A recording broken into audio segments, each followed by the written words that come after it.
16টি সোনা সহ 47 পদক নিয়ে জাতীয় গেমসে অষ্টম স্থান অর্জন করেছে বাংলা।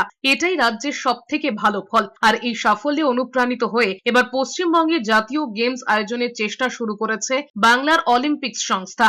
সভাপতি চন্দন রায়চৌধুরী বলেছেন, ভারতীয় অলিম্পিক্স সংস্থার সভাপতি পিটি উষার সঙ্গে এই ব্যাপারে কথা বলেছেন। জাতীয় গেমসের জন্য দেহরাদুনে গিয়েছিলেন চন্দন রায়চৌধুরী এবং বিও এর অন্য কর্তারা।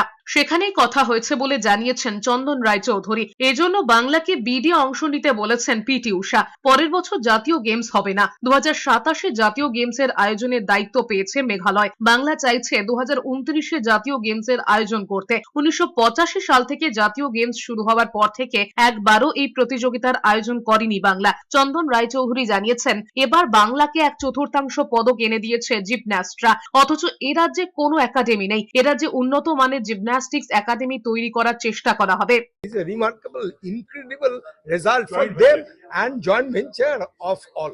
সমস্ত প্লেয়ার, অফিসিয়াল, সাপোর্ট স্টাফ, তাদের সমস্ত যারা এর পিছনেও কাজ করেছে তাদের সকলকে ধন্যবাদ জানাই।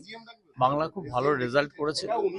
কেউ হয়তো রেজাল্টে কেউ সোনা পেয়েছে, কেউ ব্রোঞ্জ পেয়েছে, কিন্তু পেয়েছে সবাই। তার মানে কি আরেকটু নার্চার করলে আরেকটু বেটার হতে পারে।